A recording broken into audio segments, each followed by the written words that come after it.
కశ్మీర్లోని పహల్గాంలో 2025 April 22 మంగళవారం నాటి ఉగ్రవాద దాడిలో 26 మంది చనిపోయిన తర్వాత చాలా కీలకమైన పరిణామాలు అయితే చోటు చేసుకున్నాయి.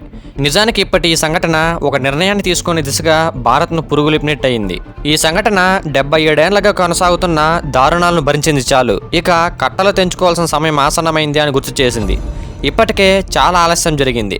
ఇక రాజకీయ లాభాలు, అంతర్జాతీయ ఒత్తిళ్లకు, ఆర్థిక ఆంక్షలకు బెదిరింది చాలు, ఇక వాటికి మంగళం పాడేద్దామని ప్రధాని మోదీ గారు అయితే కీలక సభ్యుల సమావేశంలో వెల్లడించారు.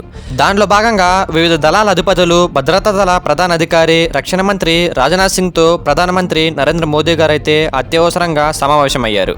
2025 ఏప్రిల్ 29 మంగళవారం సాయంత్రకాలం నాటి సమావేశంలో ప్రధాని మాట్లాడుతూ రక్షణ మంత్రి నేతృత్వంలో ఆర్మీ, నేవీ, ఎయిర్ ఫోర్స్ దళాధిపతులు తమ తమ సైనిక బలగాలతో సొంత నిర్ణయాలు తీసుకుంటూ తగిన ప్రణాళికలను అప్పటికప్పుడు రూపొందించుకుంటూ పహల్గాం దాడికి సమాధానం చెప్పేందుకు సిద్ధమవ్వమని చెప్పారు.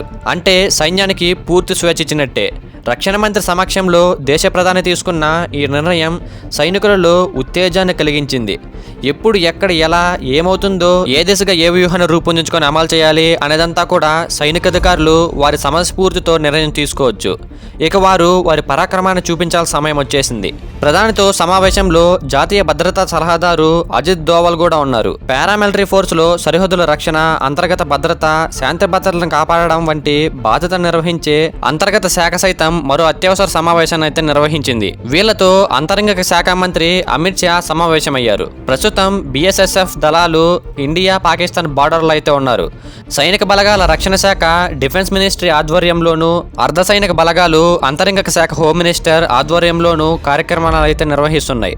కాబట్టి ఇరు శాఖల మంత్రులు తమ బలగాల ఉన్నత అధికారులతో సమావేశం కావడం అన్నది అవసరం. స్థలం, సమయం నిర్ణయించడానికి సాయుధ దళాలకు పూర్తి స్వేచ్ఛ ఇవ్వబడుతూనే అత్యంత సహనం, సున్నితత్వం చూపించాల్సిన సమయం కూడా ఇదేనని ప్రధాని మోడీ అయితే చెప్పినట్టు తెలుస్తోంది. కాబట్టి పహల్గాం దుర్ఘటన బాధితులకన్నిటికీ సమాధానం చెప్పాల్సిన బాధ్యతను ప్రభుత్వం అయితే గట్టిగానే తీసుకుంది. అందుకు దేశమంతా కూడా సిద్ధంగా ఉండాల్సిన సమయం కూడా వచ్చేసింది. దానికోసం తగిన ఏర్పాట్లు, నిర్ణయాలు తీసుకోవడం కోసం ఏప్రిల్ 30 బుధవారం నాడు మరో 3 సమావేశాలు అయితే జరిగాయి. భారత్కు సంబంధించిన మంత్రుల స్థాయి సమావేశం జరగనుంది. ఈ cabinet committee on security CSS సమావేశం ప్రధాన ఆధ్వర్యంలో జరగనుంది. ఆర్థిక, రక్షణ, అంతరంగిక, విదేశీ వ్యవహార శాఖ మంత్రులతో సాగే ఈ కీలక సమావేశం అనంతరం మంగళవారం నాటి డిఫెన్స్, పారామిలిటరీ దళాల మంత్రుల సమావేశ నిర్ణయాలు కొనసాగింపు. వీటన్నిటి తర్వాత ఒక క్లారిటీ అయితే వస్తుంది. అలాగే యుద్ధమంటూ జరిగితే దేశ ఆర్థిక స్థితులు, నిర్వహణలు సమీక్షించడానికి కేబినెట్ కమిటీ CCEA సమావేశం జరుగుతుంది. ఆర్థిక మంత్రితో సహా పలువురు మంత్రుల కమిటీలో ప్రధాని మోదీ అయితే సమావేశం అవుతారు. ఈ 2 సమావేశాల అనంతరం చర్చలు వివరాలు వివరిస్తూ కేబినెట్ మంత్రులతో సమావేశం నిర్వహించి ప్రధాని కేబినెట్ సమావేశాల వివరాలు, నిర్ణయాలని వాళ్ళకైతే వివరిస్తాడు. పెహల్గాం దురాఘాతం తర్వాత జరిగిన ఇటువంటి ఒక సమావేశంలోనే సింధు నది ఒప్పందం నుండి భారత్ తప్పుకుందని మనందరికీ తెలుసు. ఇటువంటి దురాఘాతాలకు తావు ఇవ్వకూడదని ముందస్తు జాగ్రత్తలో భాగంగా జమ్మూ కాశ్మీర్లో ఉన్న పర్యాటకులతో వారి పర్యటనని రద్దు చేసుకోమని సూచించింది. పర్యాటకుల భద్రతను దృష్టిలో పెట్టుకుని కశ్మీర్లో 48 పర్యాటక సందర్శన స్థలాలను నిలిపివేస్తూ నిర్ణయం తీసుకున్నారు. జమ్మూ కాశ్మీర్లో మొత్తం 87 పర్యాటక స్థలాలుండగా కాశ్మీర్లోని 49 పర్యాటక స్థలాలను మూసివేశారు.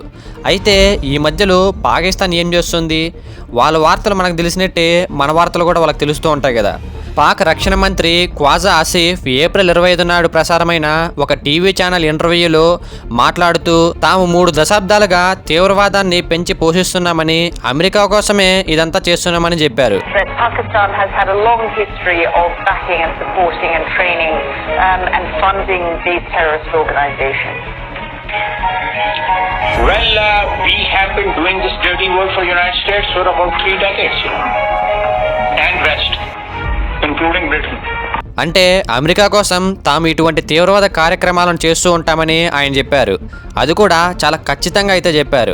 దీనికి గాను ఇండియా ప్రతిదాడి చేస్తుందా అంటే అవును, 2-3 రోజుల్లో ఎప్పుడైనా భారత్ తమ మీద యుద్ధం చేయొచ్చని అనుకుంటున్నామని చెప్పారు. మేము కూడా దానికి సిద్ధంగానే ఉన్నామని ఇండియా చెప్పినట్లే తాము సమాధానం చెప్తామని చెప్పుకొచ్చారు పాకిస్తాన్ రక్షణ మంత్రి. అయితే ఇది ఏప్రిల్ 25 నాటి ఇంటర్వ్యూ. తాజాగా ఆ దేశం LOC దిశగా తమ సైనిక బలగాలను తరలిస్తున్నట్టు వార్తలు వింటూనే ఉన్నాం. ఇంతకీ ఒక విషయం గమనించారా? స్వయంగా పాకిస్తాన్ రక్షణ మంత్రి తాము తీవ్రవాదాన్ని పెంచి పోషిస్తున్నామని చెప్పుకొచ్చారు. అప్పట్లో అమెరికాకు చేశారు, తరువాత తమ కోసం చేసుకుంటున్నారు. కాబట్టి ప్రపంచం ఇకనైనా గమనించాలని, ఇండియా తీసుకున్న చర్యలన్నీ తీవ్రవాదాన్ని అణచివేయడం కోసమే అని ప్రపంచం నమ్మిందే అనుకుందాం. అయితే ఏప్రిల్లో చూసిన పెహల్గాం దుర్ఘాతం జరిగి వారం గడిచినా కానీ అందులో పాక్ ప్రమేయం ఉందని చెప్పుకోదగ్గ ఆధారాలు ఇండియా చూపలేకపోయిందని పాక్ చెప్తోంది. ప్రపంచ దేశాల దౌత్యవేత్తలను పిలిచి మరీ చరిత్ర మొత్తాన్ని విడమర్చి చెప్పిన భారత విదేశాంగ శాఖ కార్యదర్శుల సమావేశం గురించి పాకిస్తాన్ మర్చిపోయిందనుకోలేము. ఇండియా వాళ్ళందరినీ ఊరికేం పిలవలేదు.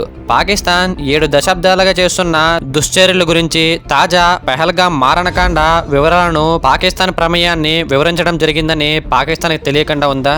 బహుశా పాకిస్తాన్కి చూపించలేదని వాళ్ళ ఉద్దేశం అయి ఉండవచ్చు. ఇండియా యుద్ధం చేస్తుందని ముందే ఊహించిన పాకిస్తాన్ సరిహద్దు వెంబడి రేడార్లను అయితే నియమించింది. కరాచీ నుండి జమ్మూ కాశ్మీర్లోని సరిహద్దు ప్రాంతం మొత్తం భారత్ యుద్ధరంగంగా మార్చేస్తుందని, తమ ప్రాంతంలో ఉన్న ఉగ్రవాద శిబిరాల మీద దాడు చేరగచ్చని, పాకిస్తాన్ను కూడా ఇదే సమయంలో స్వాధీనం చేసుకోవచ్చు అని ఎవరైనా అనుకుంటే గనుక వారిది ఊహ కాదు, అది నిజం కావాలని ప్రతి భారతీయుడు కూడా కోరుకుంటున్నాడు. 2 అణ్వాయుధాలున్న దేశాలు యుద్ధానికి దిగడం అంటే ప్రపంచానికి కూడా హానికరంగా మారవచ్చు. కాబట్టి ముందుగానే మేం అణ్వాయుధాలను వాడమని ప్రతి అణ్వాయుధ దేశాలు కూడా ఒప్పందంపై సంతకం చేస్తుంది. అలా సంతకం చేయని కొన్ని దేశాలు కూడా ఉన్నాయి. అయితే వీటన్నిటి గురించి మనం ముందుగా ఆలోచించుకొని ఏ చర్యలకు ఎటువంటి సమాధానం ఇవ్వాలన్న దానిపై ఒక స్పష్టత ఉండాలని, అందుకోసమే మంగళవారం నాటి ప్రధాని కీలక మంత్రిత్వ శాఖ మంత్రులతో, సైనిక అధికారులతో సమావేశమైనట్టు తెలుస్తోంది. పాకిస్తాన్ దెబ్బ కొట్టే ధోరణిని మార్చుకోలేదని నేటికి కూడా మనకు కనిపిస్తూనే ఉంది. పెహల్గాం దురాఘాతం గురించి అందరూ మాట్లాడుకుంటూ ఉంటే ఎల్ఓసి వద్ద కాల్పులు జరపడం అనేది పాకిస్తాన్ తొందరపాటు అనాలో లేకపోతే పనికిమాలినతనం అనుకోవాలో, దీనికి మనం ధీటుగా సమాధానం చెప్పాలి. ఏది ఎప్పుడు ఎక్కడ అనేది సైన్యం నిర్ణయం తీసుకోవచ్చని పూర్తి స్వేచ్ఛనిచ్చిన తర్వాత కూడా వెనకడుగు వేయకూడదు. ఇప్పుడు మనకు రష్యా, ఇజ్రాయెల్, అమెరికా, యూరప్ సమైక్య దేశాల మిత్రత్వం ఉంది. వాళ్ళెవరూ అటు వెళ్లే ప్రయత్నం చేయరు. భారత్ తన సొంతంగానే చూసుకోగలదని వాళ్ళు నమ్ముతున్నారు. పాకిస్తాన్ మిత్రుడైన చైనా దేశం పహల్గాం సంఘటన విషయంలో అంతర్జాతీయ పరిశీలన చేయాలని పాకిస్తాన్ మాటలకు వంతుపడింది. కానీ యుద్ధమంటూ వస్తే తను వస్తానని మాట వరుసకు కూడా చెప్పలేదు. కాకపోతే చాటుగా సహాయం మాత్రం అందుతుంది. తన పేరు బయట రానివ్వకుండా జాగ్రత్త పడమంటుంది. తానిచ్చిన ఆయుధాల్ని బహిర్గతం చేయకుండా చూసుకోమని చెప్తుంది. యుద్ధం విషయంలో చైనాకు మనం చెప్పలేదు, కానీ ఆఫ్ఘనిస్తాన్కి మాత్రం చెప్పాం. ఈ తయారీ కోసమే ఈ వారం గడిచింది తప్ప మనం చేతగాని వాళ్ళ మాత్రం కాదు. పాకిస్తాన్ దురాఘాతాల్ని అంతర్జాతీయ నివేదికగా విధించే ప్రయత్నం చేస్తుంది ఇండియా. ఈ విషయంలో ప్రతిపక్షాలు కూడా వాళ్ళ మద్దతునిస్తున్నాయి. సరే, చాలానే చెప్పుకున్నాం. ఇంతకీ పాకిస్తాన్ యుద్ధానికి దిగుతుందా? గత అనుభవాల రీత్యా అది ఆ సాహసానికి దిగుతుందా? 1971లోనే గట్టిగా సమాధానం ఇచ్చాం మనం. ఇప్పుడిక గట్టిగా ఇస్తామన్న భావనో భయమో ఉండాలి కదా. ఇవన్నీ కూడా మన ఆలోచనలు మాత్రమే. మరి పాకిస్తాన్ ఏం ఆలోచిస్తుంది అనేది కొన్ని రోజుల్లోనే మనకు తెలియబోతుంది. ఇంతకీ ఈ ఘటన పైన మీ సందేశం ఏంటో కింద కామెంట్ చేయండి.